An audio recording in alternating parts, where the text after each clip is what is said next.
Hello everyone. तो ये है वर्ड ऑफ ऑनर का सीजन 2। तो पहले सीजन में हमने देखा था कि सूबाई के पास यूनिक मार्शल आर्ट होने की वजह से सैंगलिन हेवनली पैलेस के लोग उसके और उसके मास्टर के पीछे पड़ जाते हैं, जहां सूबाई को प्रोटेक्ट करने के लिए उसके मास्टर अपना सेक्रीफाइस देने को तैयार थे। वहीं सूबाई भी अपने मास्टर और अपने सीनियर को प्रोटेक्ट करने के लिए सैंगलिन पैलेस के निंगोंगचेंग के साथ फाइट करने लग जाता है, जहाँ उसे मना करने के बावजूद भी वो 2 पिल्स खा चुका था, जिसे खाने के बाद वो हमेशा हमेशा के लिए अपने माइंड का कंट्रोल खो सकता था, पर वो इसकी परवाह नहीं करता। इसी के साथ सेकंड सीजन के फर्स्ट एपिसोड की स्टार्टिंग होती है, जहां हम सूबाई को देखते हैं। वो अपना पूरा कंट्रोल खोने के बाद किसी मॉन्स्टर की तरह बिहेव कर रहा था और अब वो आगे बढ़ते हुए एक जबरदस्त पंच निंग को जड़ देता है, जिससे वो खुद को संभाल नहीं पाता और पीछे पड़े पत्थरों से टकरा जाता है। यहाँ पर सूबाई अपने हाथों का यूज करके भी जड़ रहा था। इसका मतलब अब वो पूरी तरह से खुद को एक जानवर समझ रहा है। सूबाई को कंट्रोल करने के लिए निंगोंग उसके पाँव को पकड़कर उसे हवा में उछाल चुका था, पर सूबाई अपना कंट्रोल लूज नहीं करता, बल्कि अपने मल्टीपल क्लोन का यूज करके एक और जबरदस्त हिट दे देता है। निंगोंग ने इस अटैक को ब्लॉक करने के लिए एक शील्ड प्रिपेयर कर लिया था, लेकिन फिर भी वो इसके इफेक्ट से बच नहीं पाता। वहीं दूसरी तरफ हमारा हीरो अब आउट ऑफ कंट्रोल हो चुका था, लेकिन तभी उसकी नजर एक ग्रीन पत्ते पर पड़ती है और फिर वो अपने सामने बेहोश सीनियर को देखता है। सीनियर को देखते ही वो अपने सेंसेस में वापस आने लगा था, लेकिन फिर उसे निंगोंग की आवाज सुनाई देती है, जो कि खुद को संभालते हुए कहता है कि पूरी तरह से अपना माइंड खो चुके हो। अचानक से तुम्हारी स्ट्रेंथ इतनी कैसे इंक्रीज हो गई? ऐसे कौन से तरीके की पिल खाई है तुमने? उसकी आवाज सुनकर वो फिर से एग्रेसिव होकर उस पर अटैक करना शुरू कर देता है, पर निंगोंग का कहना था कि बेशक से तुम वाइल्ड एनिमल बन चुके हो, लेकिन फिर भी मुझे हराने के लिए तुम वर्थलेस हो। इस बार हमारे सूबाई के अटैक को ब्लॉक करने के लिए वो एक और पावरफुल शील्ड क्रिएट कर देता है, जिससे हिट होने के बाद सच में सूबाई इंजर्ड हो चुका था। वहीं दूसरी तरफ हमें फेंग और यूरिंग को दिखाते हैं, जो कि तेजी से सूबाई और सीनियर को बचाने के लिए उन्हीं की तरफ आगे बढ़ रहे थे कि तभी रास्ते में उन्हें किसी के आने की आहट सुनाई देती है। ये और कोई नहीं बल्कि मास्टर डोंगफेंग के फ्रेंड का डिसाइपल था, जिसे उनके मास्टर ने इन दोनों की हेल्प के लिए भेजा था। फेंग और यूलिंग को असल में उस मास्टर के बारे में नहीं पता लगता, इसलिए वो उस बच्चे से पूछने लगते हैं कि तुम्हारे मास्टर आखिर है कौन। दूसरी तरफ निंगोंग को दिखाते हैं, जो कि अब हमारे सूबाई को काफी आराम से हैंडल कर रहा था और वो उस पर एक जबरदस्त हिट थ्रो करते हुए कहता है कि अपने पास से वो इमॉर्टल बुक मुझे दे दो, क्योंकि तुम्हारे हाथों में वो बुक बिल्कुल यूजलेस है। उसके हिट करने की वजह से हमारे सूबाई के पास मौजूद वो इमॉर्टल बुक बाहर निकल जाती है, जिसके पेजेस पलटने लगते हैं और हमारा सूबाई उन सारे टेक्निक्स को देख लेता है। और आपको तो पता है कि इस फाइल फॉर्म में आने के बाद हमारा सूबाई सारी टेक्निक्स को बहुत जल्दी सीख लेता है। बस फिर क्या था, इस फेरी बुक के एक एक मार्शल आर्ट उसके दिमाग में बिल्कुल अच्छे से कैप्चर हो जाते हैं और वो इनका यूज करने लग जाता है। अब उसकी स्ट्रेंथ पहले से भी ज्यादा दोगुनी हो चुकी थी। निंगोंग भी अपनी पूरी ताकत का यूज करता है, लेकिन फिर भी हमारे हीरो के उस स्पिरिचुअल डिवाइन बॉडी के आगे टिक नहीं पाता, बल्कि बुरी तरीके से हिट होकर फ्रीज हो जाता है। वैसे उन टेक्निक्स को सीखने के बाद सूबाई की आंखों का कलर रेड से ब्लू हो चुका था। अब दूसरी तरफ हमें मोंग जेंग को दिखाते हैं, जो कि मास्टर जिये के पैगाम को देने के लिए हमारे सूबाई को ही ढूंढ रहा था। तभी अचानक से उसे अपने आसपास का मौसम ठंडा फील होने लगता है। थोड़ा आगे बढ़ने पर उसे निंगोंग की बॉडी नजर आती है, जिसे देखकर तो वो पूरी तरह से हैरान था कि आखिर ग्रेट पैलेस मास्टर को किसने फ्रीज कर दिया। जैसे ही हमारा सूबाई उसकी आवाज सुनता है, वो एग्रेसिवली उसकी तरफ अटैक करने लग जाता है। अपने स्वॉर्ड के साथ वो जबरदस्त स्लैशेस लगाए जा रहा था, जिससे आसपास की चीजें फ्रीज होती जा रही थी। जेंग उसे समझाने की कोशिश करता है कि अरे भाई क्या कर रहा है, मैं तो तेरी साइड हूँ, हम दोनों एक ही साइड से लड़ रहे हैं, फिर तू मेरे साथ क्यों फाइट कर रहा है। पर हमारा सूबाई उसकी एक भी नहीं सुनता, बल्कि जानलेवा हमले करे जाता है। सूबाई को यकीन दिलाने के लिए कि वो उसका दोस्त है, वो उसके मास्टर के दिए हुए मीट के टुकड़े को भी शो करता है, पर वो उस पर रिएक्ट नहीं करता, बल्कि उसे हिट करके जमीन पे गिरा देता है। शेंग को समझ नहीं आ रहा था कि आखिर ये बंदा किस तरीके की स्वॉर्ड टेक्निक का यूज कर रहा है। उसने आज से पहले ऐसी टेक्निक कभी नहीं देखी। पर तभी सीन शिफ्ट होता है और हमें शैंगलिंग हेवनली पैलेस का सीन दिखाते हैं, जहाँ पर मास्टर जिये के सर कलम करने की तैयारी की जा रही थी। वहाँ पर स्ट्रिक्ट कोर्ट के सारे मॉन्क प्रेजेंट थे। करंट पैलेस मास्टर को दिखाते हैं, जो कि उन मॉन्क को ऑर्डर देता है कि जल्द से जल्द इनके सर को कलम किया जाए। पर मॉन्क का कहना था कि अभी वेलोंग माउंटेन में फर्स्ट स्नो नहीं पड़ी है। पर पैलेस मास्टर इतना भी इंतजार नहीं कर पा रहे थे और ये चीज मास्टर से नोटिस कर लेते हैं। वो समझ आते हैं कि पैलेस मास्टर को डर है कि उनका डिसाइपल आकर उन्हें छुड़ा ना ले, इसलिए वो जल्द से जल्द उन्हें मरवाना चाहते हैं। पैलेस मास्टर को इन सारी बातों से फर्क नहीं पड़ता, बल्कि वो जल्दी से सारे प्रोसेस को कंप्लीट करने का ऑर्डर देते हैं। वहीं फैंग और यूलिंग को दिखाते हैं, जो कि उस बच्चे से बात करके पता लगा लेते हैं कि वो मास्टर सुए का डिसाइपल है, जो कि मास्टर डोंग फेंग के फ्रेंड है। वो कहते हैं कि मास्टर खुद क्यों नहीं आए। बच्चे से पूछने पर वो कहता है कि मास्टर के फ्रेंड इंजर्ड है, इस वजह से उन्होंने मुझे भेज दिया आप लोगों की हेल्प के लिए। फैंग तो यहाँ भी अपनी तारीफ का मौका नहीं छोड़ता। वो कहता है कि मेरे जैसे किसी बंदे को भेजना चाहिए था। यूलिंग और उसकी फिर से बहस हो जाती है। बेचारा बच्चा उन दोनों के बीच में फंस जाता है। इधर हमें सुबाई को दिखाते हैं, जिसका धीरे धीरे गुस्सा बढ़ते जा रहा था और उसके किलिंग अटैक की वजह से मोंग शेंग को भी गुस्सा आने लग जाता है। वो सुबाई को धमकी देते हुए कहता है कि बस एक और अटैक अगर तुमने मुझ पे किया ना, तो मैं भी फाइट बैक करना शुरू कर दूंगा। पर सुबाई फिर भी शांत होने को तैयार नहीं था, तो वो मोंग अपने 8 पार्ट रिलिक्स का यूज करने लग जाता है। वो अपनी 8 ट्रेजर्स टेक्निक का यूज करता है, जहाँ 8 स्टैटूज उसके सामने क्रिएट हो जाते हैं। ये स्पिरिचुअल बॉडी काफी ज्यादा पावरफुल थे। उस डिवाइन मंत्र जाप की वजह से हमारे सुबाई को काफी ज्यादा प्रेशर फील होने लगता है और वो इसे टॉर्चर की तरह फील कर रहा था। तभी शेंग अपने स्पिरिचुअल हैंड पावर का यूज करने लगता है और वो सारे के सारे स्टैचू उसके एक्शन को कॉपी करने लगते हैं, जिससे उनकी पावर और भी ज्यादा बढ़ जाती है। सुबाई को तो इतना ज्यादा प्रेशर फील हो रहा था कि इतना पावरफुल होने के बाद भी वो इस प्रेशर के आगे ठीक से खड़ा भी नहीं हो पाता। पर तभी वहाँ सरवाइव करने के लिए हमारा सुबाई भी अपनी सारी की सारी एनर्जी का यूज कर लेता है, जिसकी वजह से मोंग शेंग का वो टेक्निक पूरी तरह से फेल हो चुका था। वहीं सुबाई को दिखाते हैं, वो बैक टू नॉर्मल होने लग जाता है। उसके मुंह से ब्लड आ गया था और अब वो काफी ज्यादा शांत लगने लगता है। पर शेंग तो ये नजारा देखकर हैरान था। वो कहता है कि ये किस तरीके का डीमन है, इसने मेरे रेड 8 पार्ट रेलिक्स को डिस्ट्रॉय कर दिया। होश में आने के बाद सुबाई को सबसे पहले अपनी सीनियर सिस्टर का ख्याल आता है, जो कि काफी बुरी तरीके से इंजर्ड हो रखी थी। उनके पास पहुंचने पर उन्हें होश में लाकर सुबाई बताता है कि कैसे उसने मिस बाई की स्वॉर्ड टेक्निक को अच्छे से सीख लिया। इतना ही नहीं, उसने तो उस टेक्निक में अपनी कुछ टेक्निक्स और ऐड कर दी, जिससे वो और भी ज्यादा एनहेंस हो गई। और अपने कारनामों का प्रूफ देने के लिए वो सीनियर को वो अटैक भी दिखाता है, जो कि उसने निंगोंग पे किया था। सीनियर सिस्टर और वो मोंग ये देखकर पूरी तरह से हैरान थे। यहाँ पर सुबाई उस मोंग का थैंक यू बोलना नहीं भूलता, क्योंकि उसी की वजह से तो वो होश में आया था, वरना अभी तो वो जानवर जैसा बिहेव कर रहा होता। फिर से वो मोंग तो कहता है कि तुम सच में काफी ज्यादा पावरफुल हो, तुम होश में आ पाए क्योंकि बुद्धा हमारे साथ थे। यहाँ सीनियर सिस्टर भी उनको थैंक यू बोलती है, क्योंकि अगर वो नहीं होते तो सच में सुबाई अभी होश में नहीं आता। यहाँ सीनियर और वो मोंग मिलकर हमारे सुबाई को माउंटेन के ऊपर जाने को कहते हैं, क्योंकि मास्टर जी अभी भी खतरे में थे। पर सुबाई सीनियर सिस्टर को ऐसी हालत में अकेला छोड़कर नहीं जाना चाहता था, पर मोंग शेंग कहते हैं कि वो सीनियर का ध्यान रख लेंगे। सीनियर को मोंग के हवाले छोड़ने के बाद सुबाई फटाफट से माउंटेन के ऊपर चढ़ाई करता है, लेकिन उसके ऊपर पहुंचते ही पहली स्नो गिरने लग जाती है। इसका मतलब ये था कि अब वो लोग मास्टर जी को किसी भी वक्त मार सकते थे। तभी वो तेजी से आगे बढ़ने लगता है और अचानक से उसके पांव रखते ही वहाँ पर एक फॉर्मेशन एक्टिवेट हो जाती है, जो कि सुबाई को चारों तरफ से घेर लेती है। सुबाई उस पर अटैक्स करता है, पर उस फॉर्मेशन में अटैक का कोई फायदा नहीं होता। इधर फैंग और यूलिंग भी बर्फ पड़ती देखकर बहुत ज्यादा परेशान हो जाते हैं और अपनी स्पीड को दुगना कर देते हैं।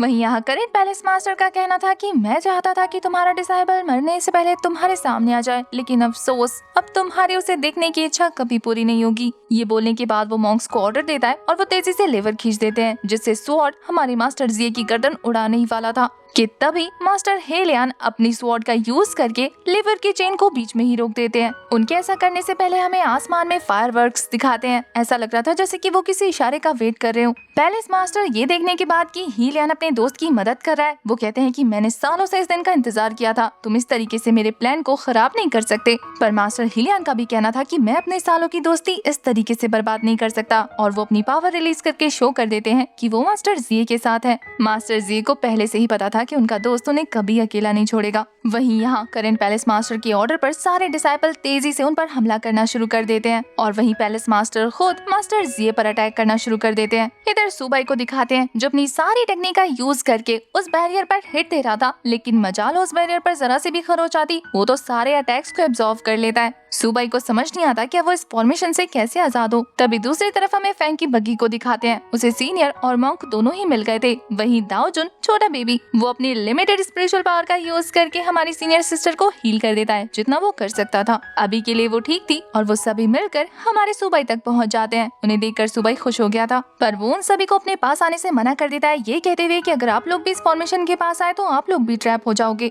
सैंग कहता है कि ये 7 स्टार फॉर्मेशन है जो कि सैंगलिन पैलेस को सेव सेव करने के लिए बनाया गया है। इसे खुद स्टार हॉल ने एक्टिवेट किया है, इसलिए ये इतनी आसानी से तो ब्रेक नहीं होगा। तभी दाओजिन आगे आते हुए कहता है कि मुझे फॉर्मेशन ब्रेक करना बहुत अच्छे से आता है और अब मेरी बारी है अपनी पावर शो करने की। लिटिल दाओजिन अपनी पावर का यूज करने लगता है। वहीं उस फॉर्मेशन को कंट्रोल करने वाले मास्टर समझ जाते हैं कि दाओजिन अपनी पावर का यूज करने लगा है। शायद उन्हें भी पता है कि ये बच्चा उनके फॉर्मेशन को ब्रेक कर लेगा। यहाँ फैंग उस बच्चे को मोटिवेट करते हुए कहता है कि दाओजिन, अगर तुमने इस फॉर्मेशन को तोड़ दिया तो मैं तुम्हें अपना छोटा भाई बना लूंगा। वहीं दाओजिन सच में अपनी स्पिरिचुअल पावर का यूज करके थोड़ी ही देर में उस फॉर्मेशन को पूरी तरह से खत्म कर देता है। उसकी स्किल्स को देखकर तो ये सभी लोग इम्प्रेस हो चुके थे। वहीं फैंग अपने वादे का पक्का था, उसे अपना छोटा भाई बना ही लेता है। वहीं इस फॉर्मेशन को कंट्रोल करने वाले स्टार हॉल के मास्टर उनके सामने आ जाते हैं। उनका चीफ मास्टर सुए को बहुत अच्छे से जानता था, साथ ही वो दाओजिन को भी काफी अच्छे से जानता है। वो कहता है कि इतनी छोटी उम्र में तुमने 7 स्टार फॉर्मेशन को ब्रेक करने का तरीका सीख लिया, तुम तो सच में कमाल के हो।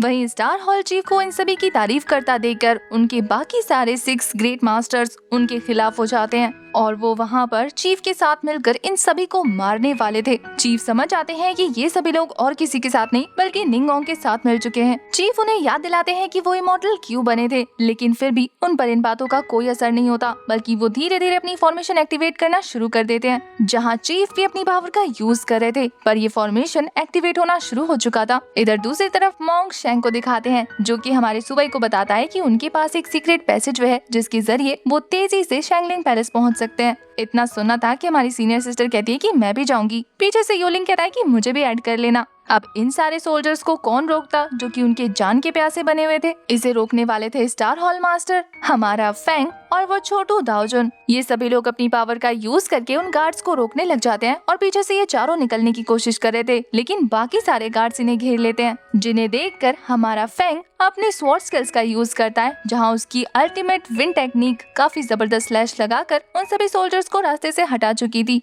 मौका मिलते ही वो सभी लोग वहां से दौड़ लगा देते हैं। इधर उनके जाने के बाद फैंग को दिखाते हैं, जो कि अपनी स्वॉर्ड स्किल्स का यूज करके वहां पर स्पिरिचुअल ड्रैगन को समन कर लेता है। वो अकेले इन 6 मास्टर्स का मुकाबला नहीं कर सकता था, इसलिए वो चीफ को कहता है कि आपको भी ज्वाइन होना होगा। चीफ भी अपनी पावर रिलीज करके एक जबरदस्त पाम स्ट्राइक थ्रो कर देते हैं। जैसे ही ये दोनों अटैक्स धीरे धीरे नीचे आने लगे थे, वो 6 मास्टर्स एकजुट होकर एक फॉर्मेशन क्रिएट करते हैं, जो कि उस अटैक को नलिफाई कर देता है। उन्होंने फॉर्मेशन राइज नाम की टेक्निक का यूज किया था, जिससे उन 6 मास्टर्स की पावर एकजुट हो गई थी। उस अटैक के फेल होने के बाद फैंग इंजर्ड हो जाता है। वो दाओजिन से कह रहा था कि उसकी हेल्प करे, क्योंकि वो फॉर्मेशन ब्रेक करने में उतना बेहतर नहीं है जितना दाओजिन है। पर दाओजिन का कहना था कि मार्शल वर्ल्ड में ऐसा कहते हैं कि 6 ट्राइग्राम फॉर्मेशन को ब्रेक करना इमॉर्टल के बस की बात भी नहीं है। तो इसका साफ मतलब यही था कि लिटिल दाओजिन इस फॉर्मेशन को ब्रेक नहीं कर सकता। लेकिन चीफ का कहना था कि ये फॉर्मेशन मास्टर्स की एबिलिटी पर डिपेंड करते हैं। इसका मतलब ये था कि चीफ को खुद पर भरोसा था कि वो इस फॉर्मेशन को ब्रेक करने में सक्सेसफुल हो जाएंगे, और ये चीज उनके सामने खड़ा वो मास्टर भी नोटिस कर लेता है। वो मास्टर को टॉन्ट मारते हुए कहता है कि आपको क्या लगता है, आप अकेले हम 6 का मुकाबला कर सकते हैं? पर मास्टर हॉल के चीफ उन्हें टोकते हुए कहते हैं कि शायद तुम्हारी मैथ थोड़ी सी गलत हो गई, हम 3 लोग हैं। अब ये सुनकर वो मास्टर्स और ज्यादा मजाक उड़ाते हुए कहते हैं कि 6 के मुकाबले में 3 लोग हमसे फाइट करेंगे। आप इस दूसरे वाले पर्सन को गिन भी कैसे सकते हैं जिससे सिर्फ स्वॉर्ड चलाना आता है? आप जिन 2 पर भरोसा कर रहे हैं, मैं उनकी पावर अभी आपके सामने ले आता हूँ। ये बोलने के बाद वो अपनी फॉर्मेशन में अपनी मार्शल पावर ट्रांसफर करता है, जिससे उन सभी पर काफी हैवी प्रेशर रिलीज होने लग गया था। फैंग के लिए उस प्रेशर में खड़ा हो पाना ऑलमोस्ट नामुमकिन सा होता जा रहा था। वहीं लिटिल दाओजिन खुद को संभालते हुए वहाँ पर डटा रहता है। वहीं दूसरी तरफ हमें मास्टर चीफ को दिखाते हैं, उन्हें तो फर्क ही नहीं पड़ रहा था। फैंग के पाँव के नीचे की जमीन पूरी तरह से क्रैक हो चुकी थी और वो मास्टर्स चीफ से कहते हैं, दिखा आपने, आपके दोनों साथी तो ढेर होने लग गए। आपको लगता है कि आप इनका साथ लेकर हमारा सामना करेंगे? उनका कहना था कि 6 ट्राइग्राम की हेल्प से चीफ को मारने में थोड़ी सी प्रॉब्लम होगी, लेकिन ये दोनों जने तो ऐसे मरेंगे जैसे कि चींटी मर गई हो। अब इतना सुनना था कि हमारे फैंग को गुस्सा आ जाता है और वो अपनी विल पावर को स्ट्रॉन्ग करते हुए वापस से खड़ा हो गया था। फैंग को हार ना मानता देखकर ये मास्टर फैंग से उसका नाम पूछने लग जाता है, पर फैंग का कहना था कि मेरा नाम क्यों जानना चाहते हो? वो मास्टर तो उस पर और ज्यादा हैवी प्रेशर रिलीज करते हुए कहता है, क्योंकि तुम मरने वाले हो। पर फैंग को तो आप जानते ही हैं, वो कहता है कि मुझे मारने के लिए तुम्हें एक और जन्म लेना पड़ेगा। यहाँ फैंग अपना नाम कहते हुए कहता है कि मैं एकेडमी का सबसे पावरफुल डिसाइपल हूँ, आज तुम्हें पता लगेगा कि मैं कौन हूँ, फैंग ज़ो। इसी के साथ हमारा सीन शिफ्ट होता है और हमें मॉन्क को दिखाते हैं, जो कि अब तक बचते बचाते स्टेयर्स के पास पहुँच गया था। वो लोग बहुत ज्यादा बचते बचाते आगे बढ़ रहे थे। वहाँ स्टेयर्स के पास पहुँचने के बाद वो मॉन्क शेंग बताते हैं कि जैसे ही हम इन स्टेयर्स को क्रॉस करेंगे हम उस टावर तक पहुंच जाएंगे जहां पर मास्टर जिए को एग्जीक्यूट करने जा रहे हैं। लेकिन वहां तक जाना आसान नहीं था क्योंकि 4 लोग रास्ते में पहरा दे रहे थे। उन चारों को देखने के बाद हमारा सुबाई कहता है कि वहाँ पर 4 लोग हैं, हम भी 4 लोग हैं, क्या हम उनके साथ फाइट कर सकते हैं? पर मोंग शेंग का कहना था कि नहीं, उनकी कॉम्बैट स्किल्स बहुत ज्यादा एक्स्ट्राऑर्डिनरी है, हम उनका सामना नहीं कर सकते। अगर हम अटैक करेंगे भी तो उनका डिफेंस बहुत ज्यादा स्ट्रॉन्ग है। ऐसे में हमें कुछ भी करने से पहले काफी सोच समझकर प्लान्स बनाना होगा। और ये कहने के बाद जब वो अपने आसपास चेक करते हैं तो वो तीनों तो पेड़ के पीछे छुप गए थे, जैसे कि वो कह रहे हो कि मोंग अब सब कुछ आपके ऊपर है। उस मोंग को भी समझते देर नहीं लगती कि ये लोग उसे बलि का बकरा बनाना चाहते हैं। तो अब वो मोंग खुद को ऐसा दिखाते हुए जैसे कि वो काफी ज्यादा घायल है उन गार्ड्स के आगे गिर जाता है। फॉर्चुनेटली मोंग शेंग इस बंदे को जानता था, इसका नाम बाई ज़ियाओ था। वो उसके आगे गिरते हुए कहते हैं, ब्रदर बाओ ज़ियाओ मुझे बचाइए। उनकी हालत काफी ज्यादा नाजुक दिख रही थी तो उन्हें देखकर ये बंदा परेशान होते हुए कहता है कि आप तो डिसिप्लिन हॉल के मोंग शेंग है ना, आखिर आपको क्या हुआ और ये इंजरीज आपको कहाँ से मिली? मोंग शेंग तो बड़ा चढ़ाकर बताते हुए कहते हैं कि नीचे मेरी एक घुसपैठिए के साथ फाइट हो गई, वो काफी ज्यादा पावरफुल है, उसकी मार्शल आर्ट इतनी एक्स्ट्रा ऑर्डिनरी है, उसने मुझ पर जानलेवा हमला किए, मैं उसकी फोर्स से खुद को बचा नहीं पाया, क्या आप उन्हें हराने में मेरी हेल्प कर सकते हैं? बाई ज़ियाओ को पता चल गया था कि जिन घुसपैठियों का इंतजार वो कर रहे हैं वो लोग वही हैं, लेकिन वो फिर भी इस जगह को छोड़कर नहीं जा सकता था, जिसके बारे में वो मोंग शेंग को बताता है कि उसे ऑर्डर्स मिले हैं इस जगह को गार्ड करने के, तो वो चाहकर भी मोंग शेंग की हेल्प नहीं कर सकता। शेंग को पता लग गया था कि ये लोग ऐसे नहीं मानने वाले, इन्हें फंसाने के लिए कुछ और करना होगा, इसलिए वो बाई ज़ियाओ को धक्का मारते हुए कहता है कि तुम मुझसे झूठ बोल रहे हो, असल में तुम्हें मरने से डर लगता है, इसीलिए तुम्हें मेरी हेल्प नहीं करनी और तुम ऑर्डर्स का बहाना लगा रहे हो। खैर छोड़ो, ये मेरी ही बेवकूफी थी जो मैंने तुमसे मदद मांगी, बेशक से मैं मर रहा हूँ लेकिन मैं तुम्हारे आगे अब नहीं झुकूंगा, मैं खुद जाकर उन्हें देख लूंगा। ये बोलकर वो उन्हें खरी खोटी सुनाकर वहाँ से आगे बढ़ने लगते हैं, ये कहते हुए कि अब बैटलफील्ड में मैं मरने के लिए तैयार हूँ। इसी के साथ मोंग आगे बढ़ते हुए सीढ़ी से नीचे चलने लगते हैं, वो ऐसे बिहेव कर रहे थे जैसे कि उनसे चला भी नहीं जा रहा हो। ये देखकर बाई ज़ियाओ और बाकी सारे गार्ड्स को समझ नहीं आता कि वो क्या करे, यहाँ रुके या उस मोंग की हेल्प करने जाए। मोंग शेंग तो कंफ्यूज हो रहे थे कि अब इससे आगे क्या करूँ, सीढ़ियाँ चढ़ के नीचे उतरूँ और उसके बाद क्या करूँ। पर तभी वहाँ पर यूलिंग आ जाता है, उनका एक्टिंग पार्टनर बनकर। वो ऐसे ललकारने लगता है जैसे कि वो मोंग को जान से मार देगा। मोंग समझ गए थे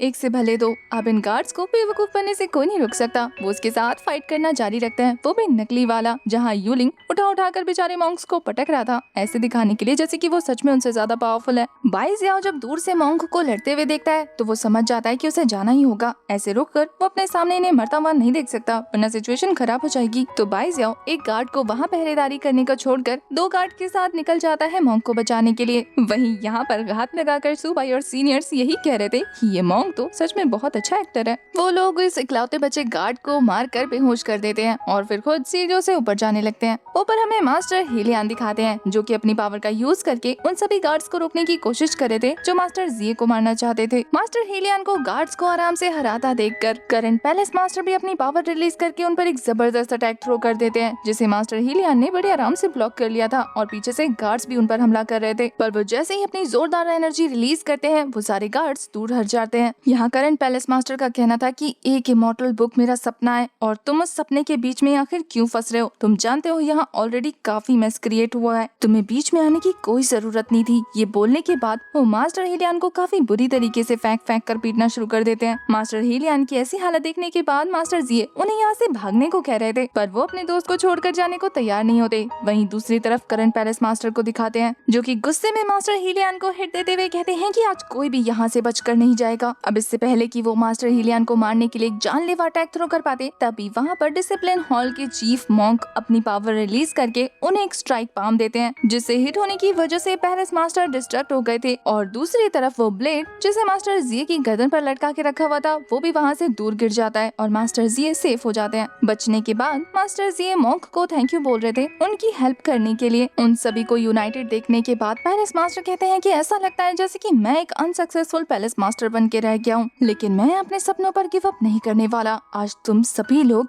यहाँ से जिंदा वापस नहीं जाओगे, मैं सभी को मार दूंगा। ये बोलने के बाद वो आसमान में फ्लाई करते हुए अपनी एनर्जी रिलीज कर रहे थे। उन्हें देखकर मास्टर ये समझ जाते हैं कि ये अपने इंटरनल इंजरीज को सप्रेस कर रहा है, इसका मतलब अब ये एक और खतरनाक अटैक करेगा। उसे रोकने के लिए डिसिप्लिन हॉल के चीफ मॉन्क सामने आते हैं जो कि अपने बुद्धिस्ट पावर का यूज करके एक अल्टीमेट अटैक थ्रो कर चुके थे। चीफ के अकॉर्डिंग तुम शैंगलिन का भविष्य खतरे में डाल रहे हो और तुम्हें अब शांत हो जाना चाहिए। वैसे तो चीफ फाइट नहीं करते क्योंकि उनकी कंडीशन बहुत ज्यादा खराब है, लेकिन यहाँ उन्हें करनी पड़ रही थी। जबरदस्त और पावरफुल अटैक देने के बावजूद भी उनके लिए पैलेस मास्टर को हराना बहुत ज्यादा मुश्किल था। एक जबरदस्त थ्रो देकर वो पैलेस मास्टर को वहाँ से दूर भेज देते हैं, पर इस अटैक को करने के बाद वो काफी ज्यादा वीक फील कर रहे थे। वो ऊपर से नीचे गिरने लग जाते हैं, उनके मुंह से ब्लड आने लगा था। उन्हें गिरता देखकर उनके स्टूडेंट्स उन्हें संभालने जाते हैं और उनमें से एक बंदा अपने पास से नाइफ निकालकर उनकी बॉडी के आर पार कर देता है। ये बंदा करंट पैलेस मास्टर से मिला हुआ था और इसने गद्दारी करके चीफ को मार डाला। जब दूसरा वाला स्टूडेंट चीफ की ऐसी हालत देखता है तो वो देख रहा था कि ब्लड ब्लैक कलर का रिलीज हो रहा है। वो समझ जाता है कि इस बंदे ने पहले मास्टर को चाय में मिलाकर जहर दी और अब नाइफ में पॉइजन मिलाया। वो उससे पूछ रहा था कि आखिर तुमने ऐसा क्यों किया, पर उसका कहना था कि आप करंट पवेलियन मास्टर से गद्दारी कर रहे थे। मॉन्क को पता था कि अब उनका आखिरी वक्त आ गया है, इसलिए वो अपने डिसाइपल को रिलैक्स रहने का कहकर उन्हें शांति से मरने देने को कहते हैं। चीफ के मरते ही सभी लोग गम में डूब गए थे और वहीं उनका गद्दार डिसाइपल कहता है कि ये शैंगलिन ट्यांगोंग से गद्दारी कर रहे थे, इसलिए इनका मरना जरूरी था। पैलेस मास्टर अपनी जीत पर खुश होने लग जाता है, पर तभी वहाँ पर एक स्वॉर्ड आती है और वो वहाँ पर आधे से ज्यादा गार्ड्स को मार देती है। ये स्वॉर्ड और किसी की नहीं बल्कि हमारी सुबाई की थी। सुबाई को वहाँ देखने के बाद तो पैलेस मास्टर के होश ही उड़ गए थे। वो कहते हैं कि ऐसा कैसे पॉसिबल है, तुम यहाँ तक जिंदा कैसे आए? पर सुबाई भी लाइक मुझे देखकर हैरान रह गए। आपको अपने क्लोन को ब्लेम करना चाहिए, वो आपके जितना ही यूजलेस था, मुझे बिल्कुल नहीं रोक पाया। ये सुनकर तो पैलेस मास्टर को इतना ज्यादा गुस्सा आता है कि वो खुद हमारे सुबाई के साथ फाइट करने लग जाते हैं, जहाँ उन्होंने एक जबरदस्त पंच मार के सुबाई के मुंह से ब्लड निकाल दिया था और वो उड़ता उड़ता पिलर से टकरा जाता है। जब ये सीनियर देखती है तो वो अपनी स्वॉर्ड के साथ उनका सामना करने के लिए आगे बढ़ने लगती है। सीनियर के साथ भी दो हाथ करने के बाद ये निंग होंगचैंग एक किक करके हमारी सीनियर को ऊपर से क्लिफ से नीचे फेंकने लग जाता है, पर उन्हें मोंगशेंग ने बचा लिया था अपने स्पिरिचुअल पाम का यूज करके। हमारा सुबाई तो सीनियर को सही सलामत देखकर खुश हो जाता है। वहीं यहाँ निंग होंगचैंग हैरान हो ही रहा था मोंगशेंग को देखकर कि तभी वहाँ यूलिंग भी अपने फैन के साथ एंट्री लेता है और काफी सारे गार्ड्स को पीट देता है। यूलिंग सुबाई से कहता है कि छोटे भाई अब लड़ने की कोई जरूरत नहीं, हम यहाँ तुम्हारी हेल्प के लिए आए हैं। ये सुनकर निंग होंगचैंग को गुस्सा आ रहा था तो वो उस पर हिट देने के लिए आगे बढ़ने लगता है। यूलिंग ने अपने वैन के मल्टीपल क्लोन्स क्रिएट करके उन्हें निंग होंगचैंग की तरफ थ्रो कर दिया था, जिनसे वो डॉज कर देता है और फिर यूलिंग को एक जबरदस्त हिट करके सीढ़ियों की तरफ थ्रो कर देता है। बेचारा यूलिंग इस चीज से इंजर्ड हो गया था। ये देखकर मोंगशेंग निंग होंगचैंग को एक जोरदार पंच मारते हैं। वो भी अपनी एनर्जी रिलीज करते हुए उनके साथ फाइट करने लगा था। दोनों के ही पंचेस आपस में टकराने के बाद एक जबरदस्त एनर्जी रिलीज होती है और फिर वो काफी औसम तरीके से फाइट करने लगते हैं, लेकिन फिर भी मोंगशेंग उस निंग होंगचैंग को रोकने में कामयाब नहीं हो पाते। वो उसे किक करके दूर फेंक देता है और फिर सीधा पहुंच जाता है सीनियर के पास। पहले तो वो सीनियर को बेहोश करता है और जब सुबह उन्हें बचाने की कोशिश करा था तो वो उसे अपनी स्पिरिचुअल पावर से हिट करके खुद से दूर फेंक देता है। निंग होंगचैंग को पता था कि इतने सारे लोगों के बीच में वो अकेले सुबाई को नहीं हरा पाएगा, क्योंकि सभी लोग फाइट करके उसकी एनर्जी खत्म करते रहेंगे। तो वो सीनियर को वहाँ से उठा कर ले जाते हुए कहता है कि मैं अपना टाइम यहाँ वेस्ट नहीं करने वाला, अगर मुझसे फाइट करनी है तो फिर मेरे पीछे आओ। ये बोलकर वो वहाँ से निकल जाता है। सुबाई यूलिंग को यहाँ का ध्यान रखने का बोलकर उसके पीछे जाने लग गया था। निंग होंग को रोकने के लिए हमारा सुबाई मल्टीपल क्लोन बनाकर आगे बढ़ने लग जाता है। इसी सीन के साथ हमारा ये वाला पार्ट हो जाता है खत्म। आपको एक्सप्लेनेशन कैसी लगी कमेंट करके जरूर बताना और नेक्स्ट पार्ट की मुझे डिमांड दिखनी चाहिए, तभी आएगी। तब तक के लिए bye bye, tata, take care.